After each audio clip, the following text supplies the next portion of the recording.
जय हिंद विद्यार्थियों। आज हम लोग आए हैं मंगलम जो चैप्टर था इसके बारे में डिटेल चर्चा कर चुके हैं। इसका ऑब्जेक्टिव को लेकर के इससे क्वेश्चन बैंक में कुल 22 ऑब्जेक्टिव है। वो 22 ऑब्जेक्टिव को हम डिटेल में आज समझ लेंगे, ऑब्जेक्टिवों को समझ लेंगे। तो ध्यान दीजिएगा, आज का पहला ऑब्जेक्टिव है, कह रहा है कि वेदाह मेतम पुरुषम महानतम डैश विद्यते याना। मंत्र जो है, यह जो मंत्र है आपका, ये मंत्र किस उपनिषद से लिया गया है? यह क्वेश्चन आप देख सकते हैं 2018 का पूछा गया क्वेश्चन है।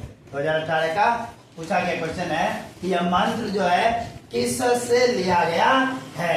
कण्ठोपनिषद से लिया गया है, श्वेताश्वतर उपनिषद से लिया गया है, मुंडकोपनिषद से लिया गया है, ईशावास्य उपनिषद से लिया गया है।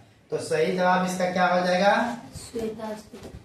सही जवाब आंसर हो जाएगा बी, श्वेताश्वतरो उपनिषद से लिया गया है।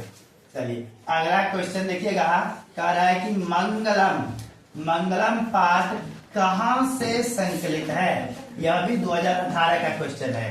पूछा क्या है, मंगलम जो पाठ है यह कहाँ से लिया गया है? ऑप्शन क्या दिया?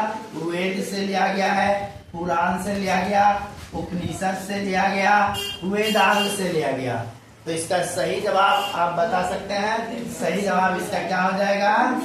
सही जवाब इसका हो जाएगा उपनिषद से लिया गया है। किससे लिया गया है? उपनिषद से लिया गया है। तो आपको याद होना चाहिए, मंगलम जो पाठ है कहाँ से लिया गया? उपनिषद से लिया गया। अनोरन्यान महतो मह्यान, ये वाला जो मंत्र है, यह मंत्र किस उपनिषद से संग्रहित है? मतलब यह उपनिषद कौन से जो है ना उपनिषद से लिया गया है ये मंत्र, अनोरन्यान वाला। तो अनोरन्यान वाला उपनिषद आपको किससे लिया गया? मुंडकोपनिषद दिया गया ऑप्शन में, कंठोपनिषद दिया गया, श्वेताश्वतर उपनिषद से दिया गया, उसके ईशावास्य उपनिषद से। इसका सही आंसर क्या हो जाएगा? इसका सही आंसर हो जाएगा कंठोपनिषद से। क्या से हो जाएगा?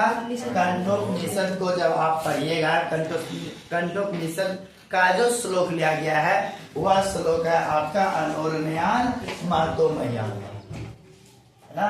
तो इसको याद रखिएगा, कंठोपनिषद से लिया गया है।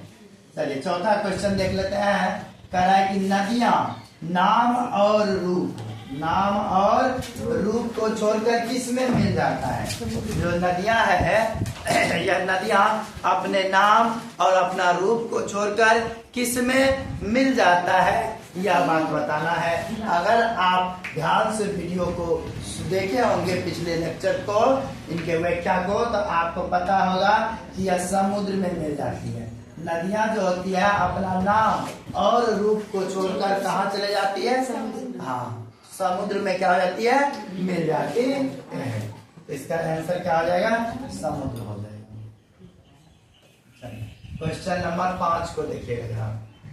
क्वेश्चन नंबर 5 में देखिएगा, कहा महान से भी महान क्या है? देखिए 2018 का क्वेश्चन है और 19 का भी है। महान से भी महान क्या है? ऑप्शन है आत्मा है, परमात्मा है, संसार है, इसमें से कोई। तो इसका सही आंसर आपका क्या हो जाएगा? महान से भी महान क्या है? हमारे आत्मा है। हमारी क्या है? आत्मा जो है, यह आत्मा महान से भी महान है। तो आंसर क्या हो गया? ए हो गया।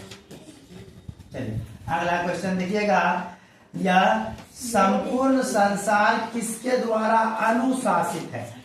किसके द्वारा डिसिप्लिन से चलता है? यह संपूर्ण जो संसार है, यह संसार किसके द्वारा रचा गया है? किसके अनुसार चलता है? किसके हिसाब से यह काम करता है पूरा संसार? तो याद रखिएगा ऑप्शन का कि आत्मा से, परमात्मा से, साहित्य से, इनमें से कोई नहीं। तो यह क्या हो जाएगा आंसर? परमात्मा से। सॉरी, यह संपूर्ण संसार किसके द्वारा अनुशासित है? नहीं, क्या होगा? आत्मा से होगा। क्या होगा? आत्मा नहीं, परमात्मा। नहीं, आत्मा क्या है, आत्मा के बारे में देखिएगा। आत्मा हमारे शरीर के अंदर रहता है। आत्मा क्या होता है, हमारे शरीर के अंदर होता है। परमात्मा क्या होता है, ऊपर वाला होता है। वही अपने हिसाब से, हम अपने हिसाब से किसी को डिसाइड नहीं करते, हम ऊपर वाले के हिसाब से डिसाइड करते हैं। तो इसका आंसर क्या होगा, सही आंसर, सही आंसर इसका परमात्मा होगा। संपूर्ण संसार किसके द्वारा अनुशासित है, परमात्मा के द्वारा अनुशासित है। अगला क्वेश्चन देखिएगा, सत्यमेव जयते किस उपनिषद का मूल्य मंत्र है। सत्यमेव जो जयते है, सत्यमेव जयते किस उपनिषद यानी किस उपनिषद का मूल मंत्र है। तो ईशावास्य उपनिषद से, बृहदारण्य उपनिषद से, मुंडकोपनिषद, कठोपनिषद। तो इसका सही आंसर क्या हो जाएगा, मुंडकोपनिषद से। आपको ये बात याद रखना होगा। सत्यमेव जयते का जो मूल मंत्र है, यानी सत्यमेव जयते सब किस उपनिषद में इसके बारे में चर्चा किया गया है, तो मुंडकोपनिषद। हिरण्यमयन पात्रं, हिरण्यमयन पात्रं अदृश्यते, यह मंत्र किस उपनिषद से उद्धृत है। हिरण्यमयन पात्रं जो है, यह मंत्र किस उपनिषद से लिया गया। तो यह उपनिषद किससे, ऑप्शन है ईशावास्य उपनिषद से, मुंडकोपनिषद से, कंठोपनिषद से, श्वेताश्वत्रो उपनिषद से। तो इसका सही जवाब आप बता सकते हैं, क्या हो जाएगा, ईशावास्य उपनिषद से। हिरण्यमयन पात्रं डैश डैश जिससे, ये जो श्लोक है, इस मंत्र या जो मंत्र है, श्लोक है, किस उपनिषद से लिया गया, ईशावास्य उपनिषद से लिया गया है ना। अगला, मंगलम पाठ में कुल कितने मंत्र हैं। मंगलम पाठ में कुल कितने मंत्र है, यह बात आपको याद होना चाहिए। तो कितने, 5 है, 3 है, 4 है, 6 है। तो आप देखिए 5 तो श्लोक है, मंत्र कितने हैं, 5 है ना। मंगलम पाठ में कुल कितने मंत्र है, तो 5 मंत्र है। अगर पूछेगा कि मंगलम पाठ में जो 5 मंत्र है कितने उपनिषद से लिया गया है, तो तब आंसर हो जाएगा 4। यह कुल 4 उपनिषद से 5 मंत्र लिए गए हैं। तो यहाँ पे आंसर क्या होगा, कितने मंत्र हो जाएंगे, 5। ओके, आगे देखते हैं। अगला क्वेश्चन का, सत्य का मुख किससे ढका हुआ है। सत्य का मुख जो है किससे ढका हुआ है, और सत्य से ढका हुआ है, हिरण्यमय पात्र से ढका हुआ है, स्वार्थ से ढका हुआ है, और शांति से ढका हुआ है। बताइए, हमारा जो सत्य का मुख है वह हिरण्यमय पात्र से ढका हुआ है। सोने जैसे पात्र से क्या है, ढका हुआ है। सोने के जैसा, हीरे के जैसे पात्र से हमारा सत्य का मुख क्या होता है, ढका हुआ है। इसलिए कहता है कि सत्य की प्राप्ति के लिए आप इस पात्र को क्या कर दे, हटा दे। जब श्लोक पढ़िएगा तो समझ में आएगा ये सारी बातें। हिरण्यमय पात्र से। अगला क्वेश्चन देखिएगा, सत्यमेव जयते किस उपनिषद से संकलित है। सत्यमेव जयते किस उपनिषद से लिया गया है, ईशा। ये कुछ क्वेश्चन रिपीट हो रहा है क्या? yes,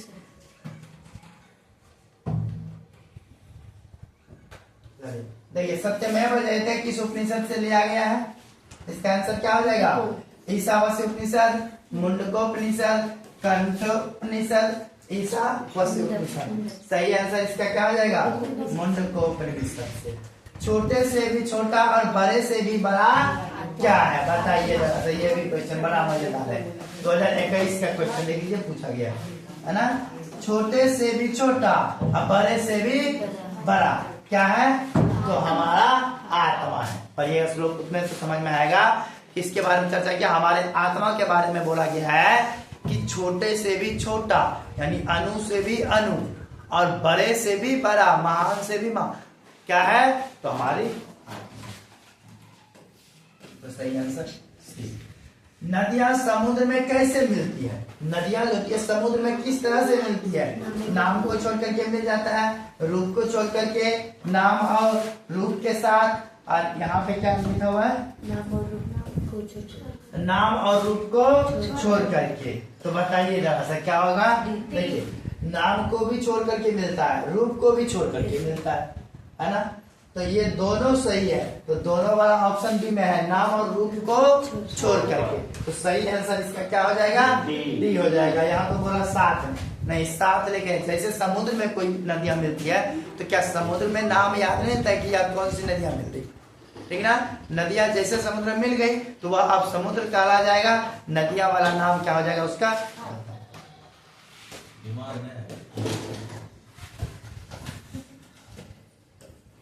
नेक्स्ट क्वेश्चन में देखिएगा, किसकी जीत नहीं होती है, किसकी जीत नहीं होती है। 18 और 21 में पूछा गया है किसकी जीत कभी नहीं होती है। तो क्या सत्य की जीत नहीं होती है, धर्म की, असत्य के, शक्ति की, सत्य किसकी जीत नहीं होती है, यानी असत्य की जीत, सत्य की हमेशा विजय होती है। सत्य की हमेशा क्या होती है, विजय होती है। तो असत्य की नहीं होती है। तो आंसर इसका क्या हो जाएगा है, असत्य हो जाएगा। इसका आंसर क्या हो जाएगा, असत्य की जीत नहीं होती। अनोर नयान डैश महियान। देखिए क्वेश्चन बोला अनोर नयान डैश महियान, पाठ्यांश में रिक्त स्थान में कौन सा पद है। तो ये बोला कि खाली जगह दिखाई पड़ रहा है, इस जगह में बताना है कि क्या भराएगा। तो अनोर नयान महतो महियान, क्या बनाएगा, महतो महियान। आपको याद होगा अगर श्लोक पढ़े होंगे। तो अनोर नयान महतो महियान है ना, ये श्लोक। स्वर्णमय पात्र से किसका मुख ढका हुआ है, स्वर्णमय पात्र से किसका मुख ढका हुआ है, यानी स्वर्ण सोने के पात्र से है ना किसका मुख ढका हुआ है, कलश का, सत्य का, घर का और धर्म का। तो स्वर्णमय पात्र से हमारा सत्य का मुख ढका हुआ है। स्वर्णमय पात्र से, सोने के जैसे पात्र से किसका मुख ढका हुआ है, तो सत्य का मुख ढका हुआ है ना, सत्य का मुख। ऑप्शन नंबर क्या हो जाएगा, 17वां क्वेश्चन देखिएगा।